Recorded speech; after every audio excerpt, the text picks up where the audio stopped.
Hello everyone, the 316 Lego Maniac 316 here with another Morphin Monday Lightning Collection review.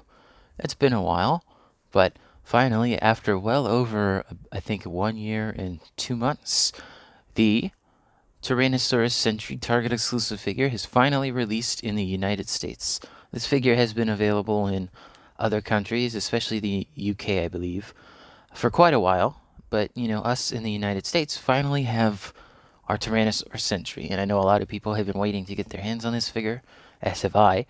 So let's go ahead and start with the accessories. So the first accessory you get is this effect piece, which, it's, hold on, there we go, which is this effect piece, which is pretty nice, although it doesn't really work very well on the second accessory. Come on. There we go. We got here if I can get it in the shot, you got his little staff here that's basically two power swords with a really long handle.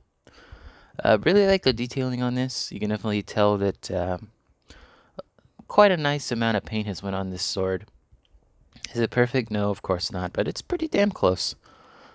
If you really wanted to, if you're a customizer, you could use some like a black wash here to get some of that detail in there, because there's quite a lot of it. And both sides are painted the exact same pretty much. So really nice weapon there. Last couple accessories you get, I'll just show you on the figure here. You get two of your standard holding hands, non-trigger finger holding hands, of course. And you also get two fisted hands. So no karate chop hands, just two fists.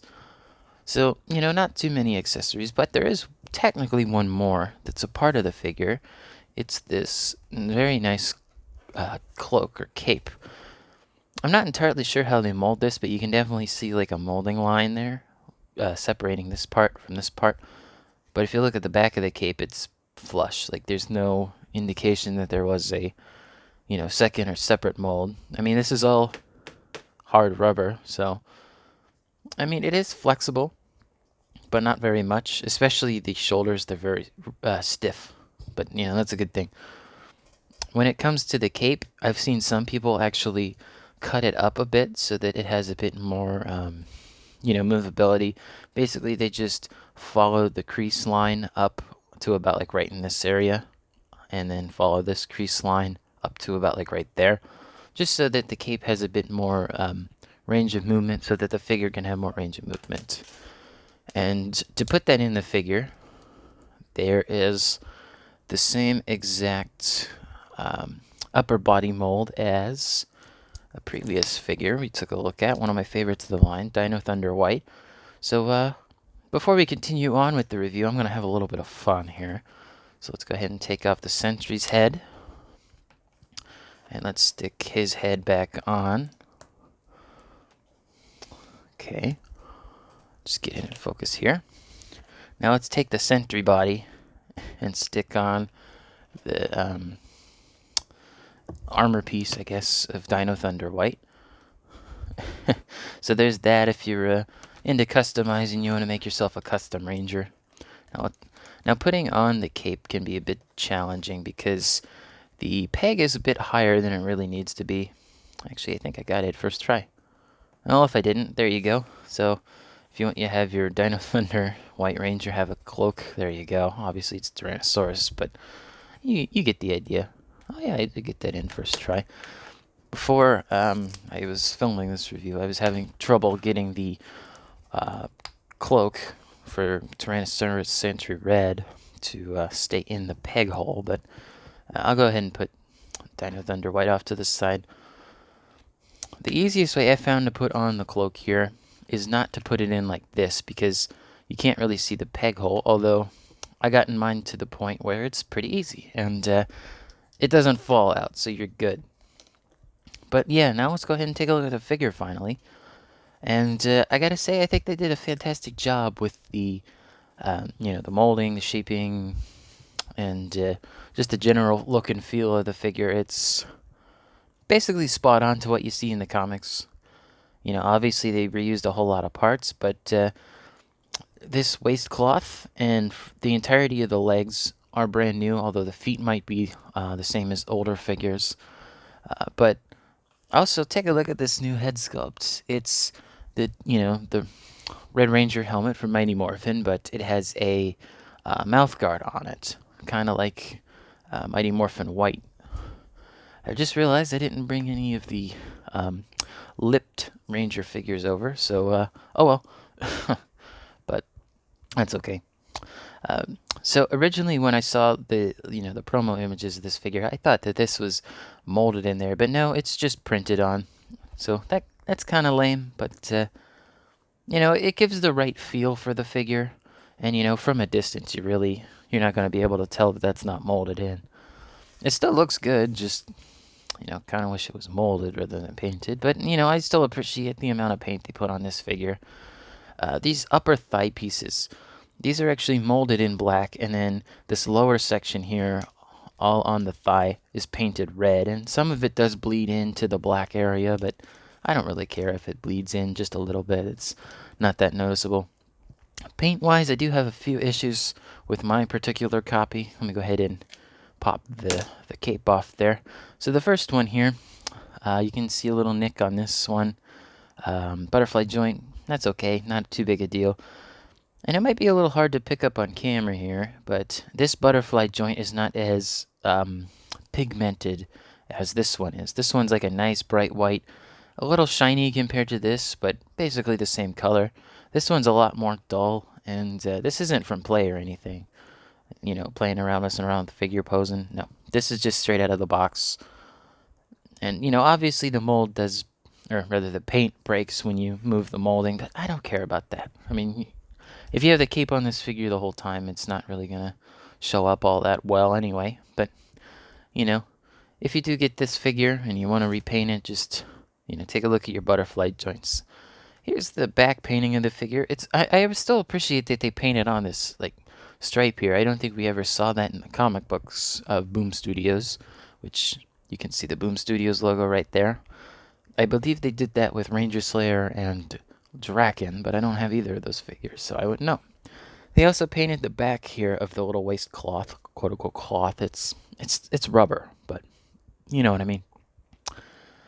I really like what they did with the boots here to make it look like, it's just a regular outfit, and then they have like the covering on top. So I really appreciate that they added that a bit of detail. Again, if you wanted to put a wash on these to make the straps a bit like worn down or weathered, you could absolutely do that. Oh, okay, let's see here. Paint-wise, there were two other issues I had with this figure. Now let's take a look at this forearm. Looks pretty good, right? All red. You wouldn't suspect a thing. Well, if you look at this forearm, you can see this bottom section here is a little bit brighter. And when I turn it to this section, you can absolutely see that it is very bright. And in person, I thought it was like they didn't add an extra layer of red paint, because that's what it looks like to me. With the naked eye, it looks like they just added a small amount of red paint and a lot of the white is shining through. So, that is an issue with my figure. Again, it doesn't really bother me. I mean, you're not really even going to see that, especially if you have the figure posed a particular way. But it's not showing up too well on camera. But there's definitely a lot of the white plastic peeking out, because this whole forearm is white plastic with the red painted on top of it. Speaking of which, the diamond pattern here on the forearms painted pretty well, actually. It's mostly even and, intricate, blah, blah, blah. But, I know that some of the older MMPR figures have issues with some of the diamonds overlapping. Even one of my favorite figures, the Dragon Shield Black Ranger, has that problem, but not too bad. Let's take a look at the helmet here. There is a little tiny amount of like silver paint missing there, but honestly, I didn't even notice that at first when I took it out of the package. But I mean, it's definitely not as bad as my SPD Red Ranger that had that big like just scratch of silver paint missing. But this is barely even noticeable, barely an inconvenience. And I do think that my visor paint is slightly off center on the top, but again, that's not something I noticed straight out of the package. I had to really look for it. So, I mean, it doesn't bug me, but what does bug me is probably the worst. All right, take a look at that leg piece, nice and centered, right? Uh-oh, what happened over there? Oh, that's really off-center. This does bug me, but not to the point where I'm like, Hasbro, why you do this? Like, I understand that some things are going to be slightly off-center, and I'm okay with that, you know? These figures, for what they're worth, $25 now, you know, with tax, blah, blah, blah, it's like probably 26, but you know what I'm saying. Like, they touted this line as a very high quality line, like all the details in the show, yada yada. Obviously, this is from a comic book, I know. So, because this figure is from a comic book, I'm more willing to let certain issues slide because, you know, a lot of comic book art is very inconsistent. Even when it is consistent, it's very inconsistent. I mean, look at the Transformers animated show from way back when. Way, way different scales and sizes and whatnot, but you know, as long as it has the general feel of the character or the costume, such as Tyrannosaurus Sentry, I don't mind if some paint is a little off center, askew. As long as it's not wrong or missing, that's when I have an issue. If it's a little off center, I'd rather it be included than not included. So posability wise, he has the same standard amount of articulation as a regular Lightning Collection figure because, you know, from the upper body it uses the exact same mold. But I am going to show you the posability in the legs because these are new molds, even though they have the exact same posability as a regular figure. You know, you got your thigh swivel. With the waistcloth here, it can bend pretty well, so it's not going to get in the way too much. So I appreciate that. You do have a double jointed knee, and it goes back pretty far, actually. He could probably kick his own ass if he really wanted to. But, yeah, you got a lot of, like, hinges on this upper one. This lower one, though, can be a bit of a pain. But there you go. Good amount of, like, posability there. And you do have the ankle, or rather boot swivel, where the whole boot swivels. And I really appreciate that that's all one mold so that it can swivel around that knee joint. And, of course, you got the ankle, which can hinge back once, hinge forward once, and it's got the pivot. Now with the arms, if you have the cape or cloak on, it does get in the way of posability. You can still use the butterfly joint, but not very far backward. You can still move the arm up, but as you can see, it starts to get stuck if I try to move it up any further. And, you know, the rest of the articulation is just fine as is. The head actually has pretty good range of movement, and I believe the reason for that being is that if we take this helmet off, the hole up there is not as high up, it's not as high up. It's a bit lower down on the head. So when I take off the cloak here, you can see that he's got quite a lot of neck room. So what that also means is that you got a lot of pivoting. So this doesn't use the new articulation with the, I think, dumbbell or barbell joint. So it does have the hinge as well. So he's actually got quite a lot of range of movement in that old articulation style. So I do appreciate that at the very least. Now fitting the staff in the hand still has a similar issue as a lot of the other figures in the line where it's not like properly placed in their hand. It's a little askew. I'm just trying to shove it in there. I believe this is molded in either the red or the black. I'm pretty sure it's molded in red, but I haven't seen any paint chipping on this black handle. I mean, like, even if I go like this, yes, I'm doing this intentionally, but you can see, like, I don't see any paint chipping at all. Maybe a tiniest amount of chip, but again, I don't see it. Where is it? Where's my paint chip? So let's go ahead and stand him up real quick, and we can do some size comparisons. And I got a lot to show off here.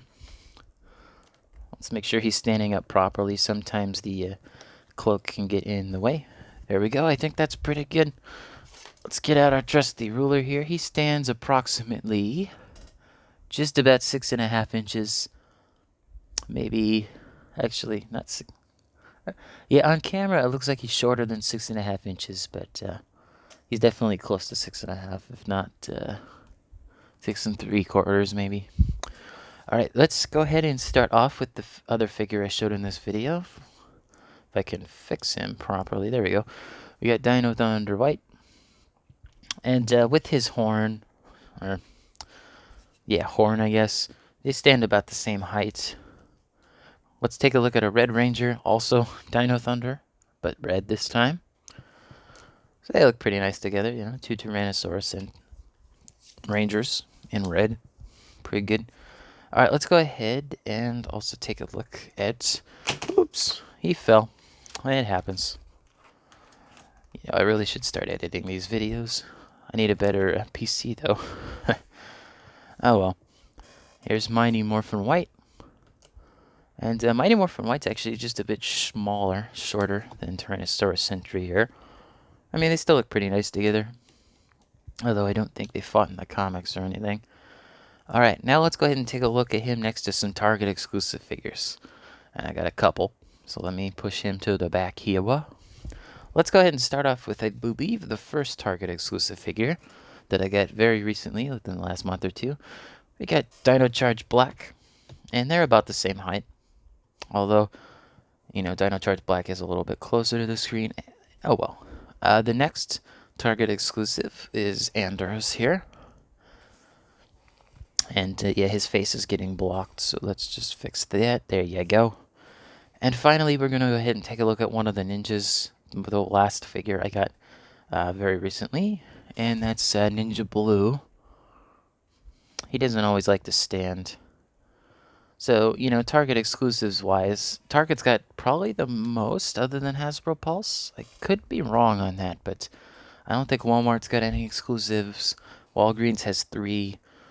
Yeah, I'm pretty sure Target has the most exclusives. If I'm incorrect on that, let me know in the comments below. But all we have left to do now is to take a look at the box. And hold on a minute. I do have a Red Ranger we can take a look at. I got the little one from Five Below, if you guys recall. Actually, they don't look too bad next to each other, even though, you know, different toy lines, yada yada. But, you know, speaking of which, the red on this figure, the color of red that shows, great color. Alright, now we can take a look at the box. So as you can see in the box, there's the back. Again, I did try to put the effect piece on the staff, but, well, I guess I could show you real quick. Try to get it in there. It either slants too much to the side, or when I stand him straight up, it just falls off very easily. You know, bottom of the box, your legal lease side with the lightning logo. There's your front of the box for you. Top of the box is a really nice dark, like cherry maraschino red. And there's the side of the box that has the Mighty Morphin Power Rangers logo. So final verdict for this figure. It's about damn time it came. I actually got mine in-store pickup, so I saved a few dollars. But if you really want a good army builder, if you have the Lord Draken figure, or if you just want a really cool figure, I would recommend this.